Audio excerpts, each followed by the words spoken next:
আপনারা যে উল্লাস দেখছেন এটা খুবই প্রতীক্ষিত একটি উল্লাস, এবং আমিও এটা সাপোর্ট করছি। প্রায় 1 মাসের বেশি সময় ধরে নিট পরীক্ষার প্রশ্নপত্র ফাঁস নিয়ে যে আন্দোলন চলছিল ছাত্রদের মধ্যে, যার নেতৃত্ব সামনের থেকে দেখা যাচ্ছিল যে ছিলেন অভিজিৎ দীপকে, সৌরভ দাস, বিজেতা দাহিয়া, কিন্তু পেছন থেকে ছিল আম আদমি পার্টি, রাহুল গান্ধীর মতো লোকেরা। তো অবশেষে অনেক লড়াই করার পরে ধর্মেন্দ্র প্রধান আজ দুপুরে পদত্যাগ করেছেন। দুটো দুটোর আগে আর কি, 1টা 1:30 নাগাদ পদত্যাগ করেছেন, এবং এখানে দেখা যাচ্ছে তাদের বিজয় উল্লাস। বিজেপির যে প্রবক্তারা ছিল বা যেসব স্টুডেন্ট যারা দিল্লির যন্তর মন্ত্রে প্রটেস্ট করছিলেন, তারা এখানে উল্লাস করছেন, আনন্দ উল্লাস করছেন, এবং এটাই স্বাভাবিক যে বিশাল একটা কাজ করে ফেলেছেন তারা। এবং ধর্মেন্দ্র প্রধানের ইস্তফা হওয়া জরুরি ছিল, কারণ প্রশ্নপত্র ফাঁসের পরে প্রথম দিক দিয়ে তারা কোনো পদক্ষেপ নেয়নি। পরবর্তীতে যখন প্রোটেস্ট জোরদার হয়, তারপর তারা পদক্ষেপ নিয়ে কয়েকজনকে গ্রেপ্তার করেছে। কিন্তু বিষয়টা হচ্ছে এই যে যে আনন্দ উল্লাস, এটা কতক্ষণ টিকবে? এই আনন্দ উল্লাস কি স্থায়ী হবে নাকি ক্ষণস্থায়ী? যদিও এখন আমি যে ভিডিওটা করছি, এখন সময় প্রায় সন্ধ্যা 6টা, যে কারণে অলরেডি এরা ঘোষণা করেছে যে আমরা আন্দোলন প্রত্যাহার করছি এবং সবাই যার যার বাড়ি চলে যাও। কিন্তু এখানে কি খেলা শেষ? নরেন্দ্র মোদী কি হেরে গেলেন? অমিত শাহ কি হেরে গেলেন? সিজেপি কি আসলেই জিতলো, নাকি এর পেছনে রয়েছে অন্য কোনো কারসাজি, অন্য কোনো খেলা? যারা উল্লসিত হচ্ছেন, যারা ভাবছেন যে আমরা ভাঙচুর করেছি, তাণ্ডব চালিয়েছি এবং এখন একদম উল্লসিত হয়ে বাড়ি ফিরবো, তারা কি সত্যি বাড়ি ফিরবেন নাকি জেলে যাবেন? আপনাদেরকে দেখাবো যে কারা জিতেছে। আসলে বিজেপি এখানে বিশাল জয় পেয়েছে, কারণ এই অভ্যুত্থান আরো শক্ত হতে পারতো, আরো বড় হতে পারতো আন্দোলন, কিন্তু এক ধর্মেন্দ্র প্রধানের ইস্তফার মাধ্যমে বিজেপি এখানে খুব বড় একটা খেলা খেলে দিয়েছে। এখন শুরু হচ্ছে বাদল অধিবেশন, মানে বর্ষা অধিবেশন শুরু হচ্ছে আমাদের সংসদের। তো বিভিন্ন রকমের কথা উঠবে এখানে, বিভিন্ন বিল পাস হবে, আইন কানুন তৈরি হবে, পুরনো আইন বাতিল করা হবে, অনেক ধরনের চিন্তা হবে দেশকে এগিয়ে নেওয়ার। তো এটা একটা বড় মুদ্রা ছিল, যে কারণে আমাদের অধিবেশনটা ঠিক মতো হচ্ছিল না। এর জন্য সবাই একটু টেনশনে ছিল। এটা সত্য কথা বলতে কি, সবাই টেনশনে ছিল যে কখন কি হয়, কারণ বিদেশ থেকে ফান্ডিং হতে পারে, বিদেশি হতে পারে, কারণ আমরা দেখছি ডিপ স্টেটের খেলায় কিভাবে বাংলাদেশে তক্তা উল্টেছে, নেপালে তক্তা উল্টেছে, এবং শ্রীলঙ্কাতে উল্টেছে। তো ভারতেও এটা চলছিল অনেকদিন ধরে, অনেক প্রোটেস্ট হচ্ছে। এটা সব থেকে বড় প্রোটেস্ট ছিল বর্তমান সময়ে। সেটা মোটামুটি ভাবে এখন বিজেপি কন্ট্রোলে নিয়ে নিয়েছে।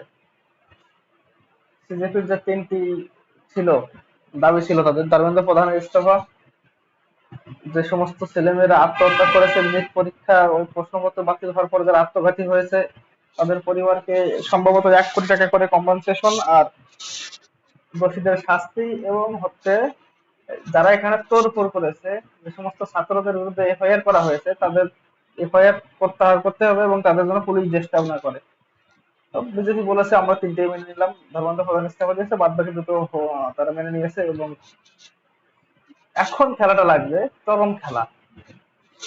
এখন যেটা হবে, এই সমস্ত সিজিপির যে লিডার, এদেরকে এখন বিজেপির টার্গেটে করবে, কারণ এখন তো সংসদ চলবে, সঠিক নিয়মে চলবে সংসদ। এখন যে সব নিয়ম কানুন আনা হবে, তখন ওই নিয়মের ধাঁচে এদেরকে ধরা হবে, একটাও বাঁচতে পারবে না। আসলে এরা যখন তোড়ফোড় করেছিল, খুব আনন্দে ছিল, উল্লাসে ছিল যে সরকারি সম্পত্তি ধ্বংস করবো, পুলিশের গাড়ি ধ্বংস করবো, পুলিশের উপর হামলা করবো, প্রাইভেট প্রপার্টিতে ভাঙচুর করবো, অনেকটা বাংলাদেশ পাকিস্তানের মতো। তারপর সরকার পালাবে আর আমরা গিয়ে সংসদ দখল করে নেব, পরে লুটপাট করবো ইচ্ছা মতো। কিন্তু সেটা তো হয়নি। ধর্মেন্দ্র প্রধান ইস্তফা দিয়েছে, অন্য একজন নতুন শিক্ষামন্ত্রী হবে। কিন্তু তোমাদের কি হবে? ওই হিন্দিতে একটা কথা বলো না, তেরা ক্যা হোগা রে কালিয়া, আব তেরা ক্যা হোগা রে কালিয়া। এখন এই যে যে কালিয়া, তোমরা ওহে কালিয়াগণ, তোমাদের এখন কি হবে? তোমরা যে উৎপাত করছো শুধু দিল্লিতে নয়, কলকাতাতেও, আমি প্রত্যেকটা ভিডিও দেখাবো আপনাদেরকে। এই উৎপাতের ফলে এখন তোমাদেরকে টার্গেট করে করে ধরা হবে। অলরেডি ফরেন্সিক বিভাগ থেকে দিল্লির সকলের ফিঙ্গারপ্রিন্ট করেছে। ওখানে ক্যামেরা ছিল, পুলিশের গায়ে বডি ক্যামেরা ছিল, সেই সব ক্যামেরায় তোমাদের মুখোশ ছবি উঠে গেছে যে কারা ওখানে উৎপাত করছিলে, কারা শান্তিপূর্ণ আন্দোলন করছিলে। এখন এক একজন করে তোমাদেরকে ফেস ম্যাচ করানোর মাধ্যমে এআই টেকনোলজি দিয়ে সবাইকে চিহ্নিত করা হবে। যেহেতু আধার কার্ডে সবার ছবি থাকে, বায়োমেট্রিক থাকে, চোখের রেটিনা থাকে, তাহলে তোমাদেরকে চিহ্নিত করা খুব সহজ, একদম সহজে তোমাদেরকে চিহ্নিত করে এবং তোমাদের বিরুদ্ধে দেখো না কি ধরনের পদক্ষেপ নেওয়া হয়। যারা শান্তিপূর্ণ প্রোটেস্ট করেছে তাদের ছেড়ে দেবে, যারা স্টুডেন্ট তাদেরকে হয়তো ছেড়ে দেবে এই চুক্তির খাতিরে, কিন্তু যারা ছাত্র নয়, যারা শুধুমাত্র সরকার পতনের লক্ষ্যে ওখানে প্রচেষ্টা গিয়ে ভিড় বাড়িয়েছিল, জড়ো হয়েছিল এবং ওখানে যারা দুষ্কর্ম করেছে, বিভিন্ন রকম অরাজকতা সৃষ্টি করেছে, তাদের অবস্থা এখন টাইট হবে। তারা এখন কান্নাকাটি করার কুল পাবে না, তাদের অবস্থা একদম ভয়ঙ্কর। তো চলুন আমরা বিভিন্ন ভিডিও দেখি এখন, সেখানকার ভিডিও যেখানে আমরা দেখবো যে কিভাবে তারা অরাজকতা করছিল এবং কারা কারা করছিল।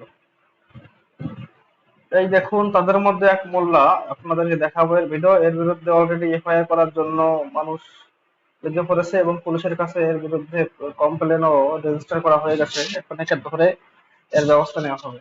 তো চলুন এর কি বলছে আমরা একটু শুনি। अभिजीत दीपके की परमिशन से उनके हाथों में सीधा सौंपे जाएंगे ये पैसे मेरी तरफ से। ये हर हफ्ता 1 लाख नहीं 10 लाख रुपए मैं देने के लिए तैयार हूँ। खाना मंगाना वहीं, Blinkit, Zomato, Zepto, whatever, Jantar Mantar पे से हिलना नहीं है। परमिशन मिल गई और मैं अभिजीत दीपके जी को बोलना चाह रहा हूँ, सर प्लीज एक्सेप्ट दिस, ये हलाल का पैसा है। তো আপনারা এর চার বদলখানি নিশ্চয়ই দেখতে পাচ্ছেন, এর বিরুদ্ধে কিন্তু অ্যাকশন শুরু হবে এখন। এ ছাত্র নয়, আর এর যে চেহারা, এর যে হুলিয়া দেখতে পাচ্ছেন, মানে সে মোষ ছাড়া দাড়ি, যেটাকে আমি বলি ব্রেক ছাড়া গাড়ি আর মোষ ছাড়া দাড়ি দুটোই সমাজের জন্য, মানব সভ্যতার জন্য ভয়ঙ্কর। এই সেই মোষ ছাড়া দাড়ি, ওই আরবের দাস, নাকে দড়ি বাঁধা উট, কিংবা জঙ্গি মোহাম্মদের অনুসারী। এ কি বলছে, ও বলছে যে প্রতি সপ্তাহে দরকার হয় 1 লক্ষের জায়গায় 10 লাখ টাকা দেওয়া হবে, তাতে প্রোটেস্ট চলতে থাকে লম্বা সময় ধরে। এবং প্রোটেস্ট যেহেতু ছাত্রদের হচ্ছিল এবং প্রোটেস্টের মধ্যে আমরা দেখছিলাম বিভিন্ন রকমের যে সমস্ত নারাবাজি চলছিল, বাস নাম रहेगा अल्लाह का, सीता का पति का नाम लेकर नेता का पति का काम, ব্রাহ্মণবাদ মুর্দাবাদ, আরএসএস সে আজাদি, বিজেপি সে আজাদি, দেশের সাথে সম্পর্কিত কোনো কথাই ছিল না ওখানে। বিভিন্ন রকমের মানে হিন্দু বিরোধী, দেশ বিরোধী কথা হচ্ছিল, এদের মদত দিচ্ছিল। এদের মতো যারা দেশদ্রোহী মোল্লা, বিশেষ করে মোল্লারা সবই দেশদ্রোহী হয়, মোল্লাদের কখনো দেশদ্রোহী দেখিনি আমি। এরা আরব প্রেমী হয়, সংস্কৃতি এদের আরবের, কিন্তু এরা নিজেদেরকে দাবি করে এরা ভারতীয় এবং ভারতে গণতন্ত্রহীন করার জন্য এরা সবসময় সচেষ্ট ভাবে কাজ করে। তো এদের বিরুদ্ধে কার্যক্রম চলছে এবং চলবে, এদেরকে ধরা হবে এক একজন করে। তারপর ছিল ওই জুনায়েদ মিয়া, জুনায়েদ ওখান থেকে একদম শুরু থেকে খাবার বিলি করছিল, ওর বিরুদ্ধে অ্যাকশন নেওয়া হবে। আমরা শুনেছি অলরেডি ওকে উত্তরপ্রদেশ পুলিশ গ্রেফতার করেছে, ওর ফ্যামিলির লোকজনকে খোঁজ খবর নিচ্ছে যে ওর টাকা, তার উৎস কি। মানে ওখানে প্রায় 20 দিন ধরে ওখানে ও খাবার বিলি করছিল এবং প্রতিদিনের খাবারে কয়েক লক্ষ টাকা খরচা হচ্ছিল।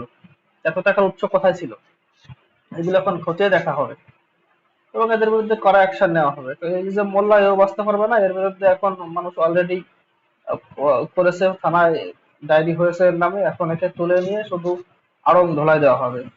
তো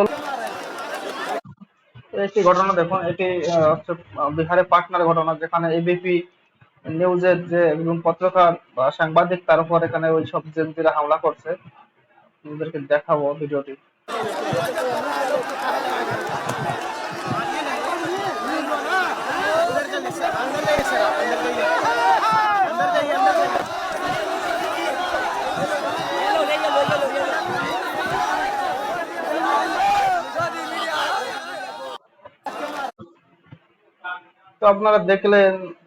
তো আপনারা দেখলেন, যে এখানে একজন সাংবাদিকের উপর হামলা করা হচ্ছে। এবং এবার দেখাবো আমাদের কলকাতার ভিডিও। আমাদের কলকাতায় কি ঘটছিল গতকাল 24 তারিখ। কলকাতার যে বামপন্থী সংগঠন আছে, ছাত্র সংগঠন, এসডিআইও, এসএফআই, কিংবা ওই যারা ছিল আর কি বামপন্থী সংগঠন, তারা ওখানে ডাক দিয়েছিল এবং তাদের সাথে কারা মিশে গিয়ে কি উৎপাত করেছে চলুন দেখাই। এটা হচ্ছে কলকাতার ভিডিও। দেখুন, ওই বাংলা হান্টের এক সাংবাদিক, মহিলা সাংবাদিক, তার উপর এখানে চরমভাবে হেনস্থা করছে। যারা নিজেদেরকে ছাত্র বলে দাবি করছে, আসলে এরা কেউ ছাত্র না, এরা হচ্ছে মানে বেকার একটা জনগোষ্ঠী, একটা ফালতু জনগোষ্ঠী, যাদের কোনো কাজ নেই। এরা রাস্তায় নেমেছে শুধুমাত্র একটু মজার ছলে। চলুন আমরা ভিডিওটি দেখি।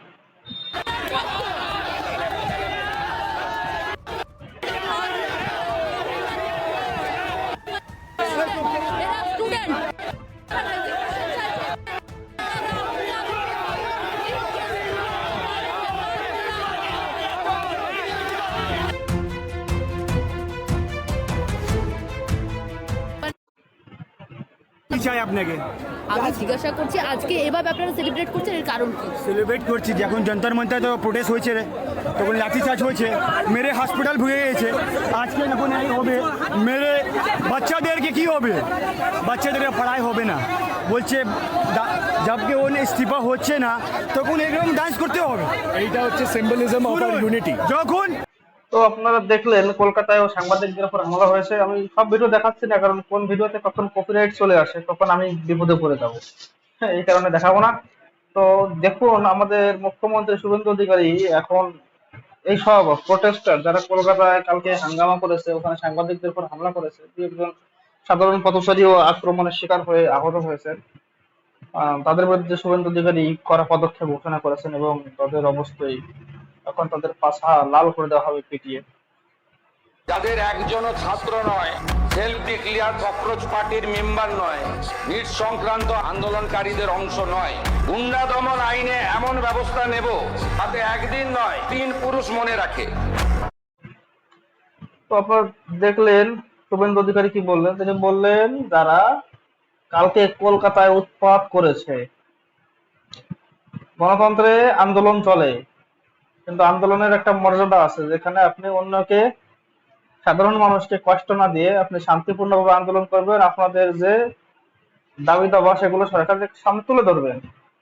কিন্তু আপনারা যদি সেটা না করে সেখানে গিয়ে যদি উৎপাত করেন, সেখানে যারা নিউজ কভার করছিল সেই সব সাংবাদিকদের যদি আপনারা হেনস্থা করেন, তাদের গায়ে যদি হাত তোলেন কিংবা পুলিশের উপর যদি হামলা করে, তখন তো আপনাদের বিরুদ্ধে কড়া ব্যবস্থা নেওয়া হবে।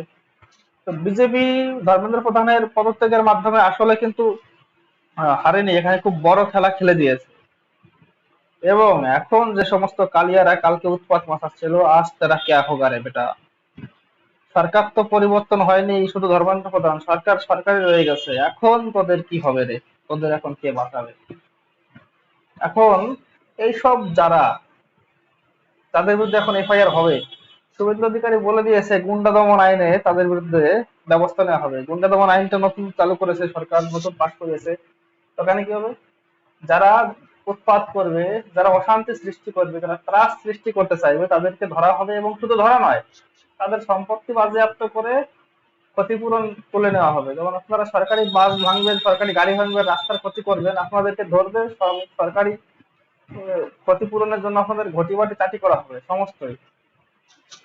এখন যারা এখানে ভাবছিল যে সেই তৃণমূলের সরকার, দোধেল গায়ে বিশেষ করে যারা ভাবছিল ওই যে তৃণমূলের সরকার আছে, যা খুশি তাই করবো, কে আর কি বলবে, এখন সেই সরকার নেই। ওদিকে মোদী, এদিকে শুভেন্দু, উত্তরপ্রদেশে আছে যোগী আদিত্যনাথ। আপনাদের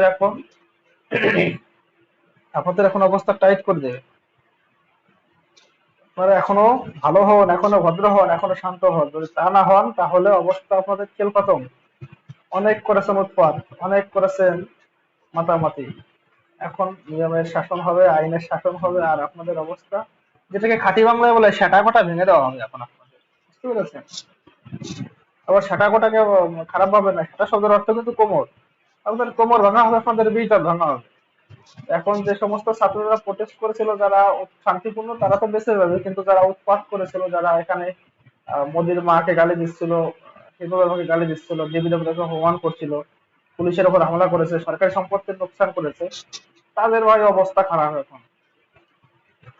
কারণ আপনাদেরকে ব্যবহার করা হয়েছে। আপনারা তো বোকা সত্যটা জনগণ, আপনারা তো বোঝেন না প্রোটেস্ট করতে হয় কি করে, আপনারা জানেন না। কোন এক রাজনৈতিক দলের নেতা আসলো, আপনি ঝাঁপিয়ে পড়লেন, রাজনৈতিক দলের নেতা কিছুক্ষণ কাটিয়ে চলে যাবে, তার এসি গাড়িতে করে, আপনি বোকাচোদা হবেন। আপনার রক্তের বিনিময়ে একজন রাজনৈতিক নেতার ভবিষ্যৎ চকচক করে, আপনি কি জানেন?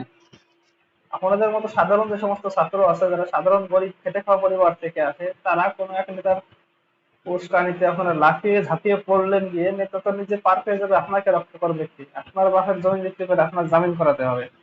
এই গুন্ডা দমন বিল এমন একটা বিল, বা কেন্দ্র সরকার যে বিলটা আনতে চাইছে, যে এখানে নন ভেলেবল ওয়ারেন্ট হবে। বুঝতে পেরেছেন? 1 বছরের ভিতরে আপনি ওয়ারেন্ট বেল পাবেন না, ওই 1 বছর আপনাকে জেলে কাটাতে হবে। আর আপনার পুলিশের খাতায় যদি একবার কারো নাম উঠে যায়, সরকারি চাকরিতে ছাড়ুন, বড় বড় কোম্পানিও এখন পুলিশ ভেরিফিকেশন, পুলিশ ক্লিয়ারেন্স ছাড়া চাকরিতে কেউ অ্যাপয়েন্টমেন্ট দিচ্ছে না কাউকে। সরকারি চাকরি ছাড়ুন, কোম্পানির চাকরি পাবেন না। খেতে হবে মজদুরি করে, ক্ষেত খামারে কাজ করতে হবে অথবা কনস্ট্রাকশনের কাজ করতে হবে, বিল্ডিং তৈরির। আপনাদের ভবিষ্যৎ শেষ। প্রটেস্ট করেছেন, শান্তিপূর্ণ প্রটেস্ট করতেন, আপনাদের সরকার কিছু বলতো না, আপনাদের অবশ্যই আপনাদের দাবি দেওয়া শুনতো, মেনে চলতো। কিন্তু আপনারা যেটা করেছেন, পুলিশের পর হামলা, সরকারি সম্পত্তির লোকসান, সাধারণ মানুষের পর হামলা, এবং দীর্ঘদিন ধরে এই উৎপাত করে বেরিয়েছেন, এবং এই উৎপাতের ফলে আজকে আপনাদের অবস্থা খারাপ, এবং এর ফল আপনাদেরকে ভুগতে হবে, আর কেউ ভুগবে না। রাহুল গান্ধী ভুগবে না, কেজরিওয়াল ভুগবে না, মনীষ সিসোদিয়া ভুগবে না, চন্দ্রশেখর আজাদ রাবণ সেও ভুগবে না। যার যার ঘরে সে একটা একটা করে এফআইআর নিয়ে বাড়ি ফিরবেন, আর বাড়ি ফিরে গিয়ে দেখবেন আপনার বাবা জমি জমা সম্পত্তির কাগজ রেডি করছে বিক্রির জন্য। কারণ আপনার পেছনে তো পয়সা খরচ করে উকিল লাগাতে হবে, তাই না? আপনার জীবনটা ধ্বংস করলেন, পরিবারকে অনাথ করলেন। এখনো বলবো যে সাবধান হন। আপনারা ভাবছেন আপনারা জিতে গেছেন, কিন্তু আপনারা জেতেননি। লাস্ট বাজে বিজেপি মেরে দিয়েছে আপনাদেরকে। আপনাদেরকে খুশিও করেছে, বিজেপিও খুশি, সবাই খুশি। এখন সে সমস্ত প্রোটেস্টর যারা ছিল, যারা উস্কানি দিচ্ছিল, বিভিন্ন আহ, রাজনৈতিক দলের ঝান্ডাধারী যারা ছিল, তাদের অবস্থা খারাপ হবে। যে সমস্ত মোল্লারা বলছিল যে আমি এখন নরেন্দ্র মোদীর ইস্তফা করাবো, ভারত দখল করবো, এই করবো এই করবো, তাদের অবস্থা খারাপ ভাই একদম। তোরা এখন, আমি বলবো তোরা এখন দেশ ছেড়ে পালা, যদি বাঁচতে হয় দেশ ছেড়ে পালা, তা না হলে তোদের বাঁচার কোনো লক্ষণ নেই। ধন্যবাদ সবাইকে।